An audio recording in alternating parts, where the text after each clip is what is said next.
What's next for Calgary's Green Line LRT? This is Alberta at Noon. I'm Tahareh Farouzan. $2.1 billion. That's how much the City of Calgary says it will end up spending on the project. Now, that includes money already spent and the money to wind it down. There's a lot of blame to go around. It's shameful that you wouldn't have a conversation with the two other partners before you issue a directive like that. We are not going to throw billions of taxpayer dollars away on a vanity project that fails in every way to address the actual transit needs of Calgarians. This is why we are taking immediate action to fix this nightmare. He knows, and he's lying to everybody, and it's devastating. It's been a contentious ride. The city says the Green Line is dead.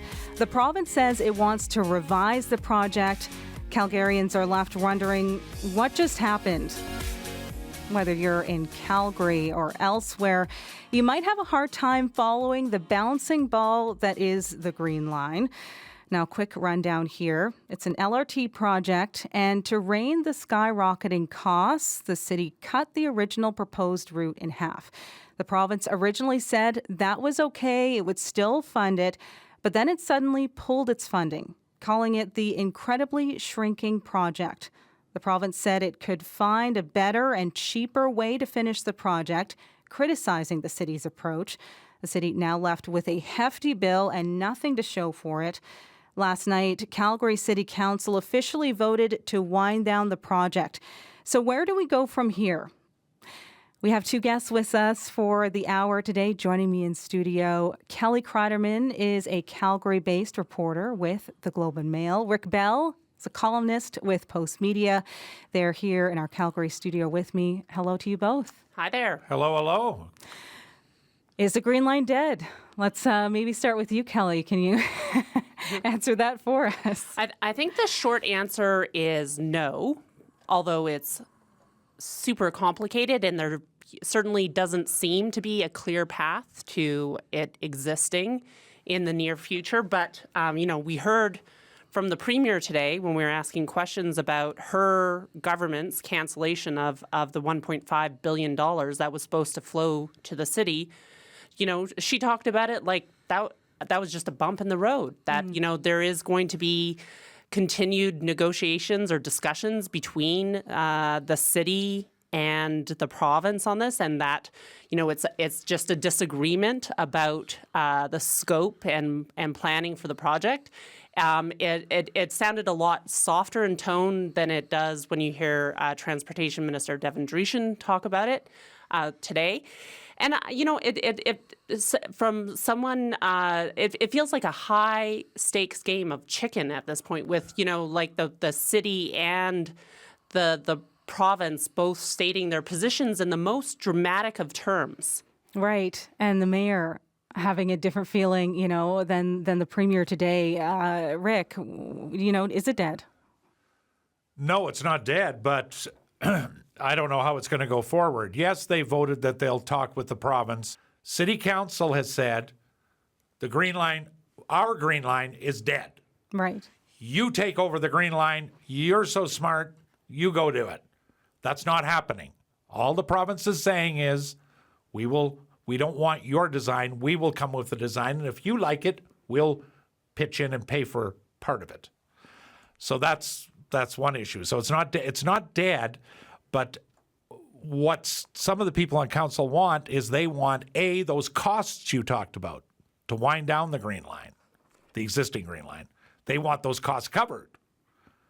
The province, up to this moment, is not giving any indication that that's going to happen. And number two, they're not going to take over the project. Mayor Gondek says, go, take it over. It's your project, not our project anymore. No, they're not doing that. So they're playing real hardball. The onus is on the province to explain what changed in August. Because, as much as you might be concerned about the scope of the project and the cost of the project, a lot of these things were known. Like even, maybe not every detail about the scope of the project as released by the city this summer, but They always knew that there would be tunneling downtown, and that was going to be really expensive. They always knew, like, the broad strokes of the project were already there. Why the change of heart in August and announced and through that letter in early September? Rick, you have a theory? Well, I don't know if it's as high-minded as a theory, but the Premier and other members of the government were critical before August. You know, she would, the Premier would talk about tunneling is no good. I have a problem with it going to Eau Claire. What's all that about? So there were all kinds of questions. But still... They didn't rip up the deal, though. Correct. There was still the assumption by many people that the deal, that they did not rip up the deal. That's when the letter came. The letter saying it's over, it's done. So my theory, it's not quite the theory of relativity, is probably there was pushback. I mean, if I'm a person who has been told it's a lousy deal, it's a bad route, it's risky, there's underground rivers, this is going to be a disaster, but we're going to sign on anyway. If I'm a supporter of that side, it's reasonable to say, I would probably say, why are you signing on to a deal? If it is really the Nenshi Nightmare, why are you signing on to the Nenshi Nightmare? So I'm guessing that there were a lot of people of conservative disposition who probably were asking those kinds of questions and saying, why are you signing on to a deal after being critics of the deal? And then suddenly the deal was they pulled out. But that we'll see. I mean, you know, it's now up to the province to come up with something. The city had a plan, and there were critics of the plan saying, you know, tunneling underground would create all kinds of problems and cost overruns. So now the ball is in the province's court. They have to come up with something. Now, if they come up with something, we'll see what that looks like.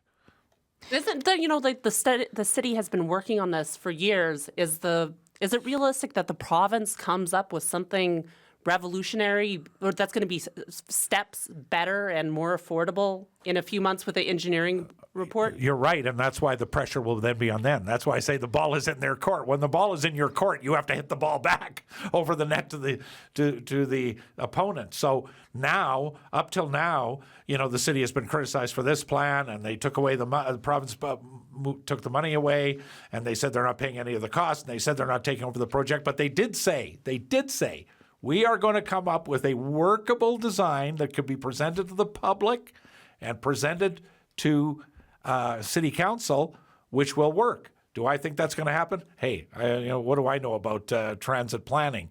But I think there is pressure on them if they come up with something that's obviously not workable. We'll be back here talking about that.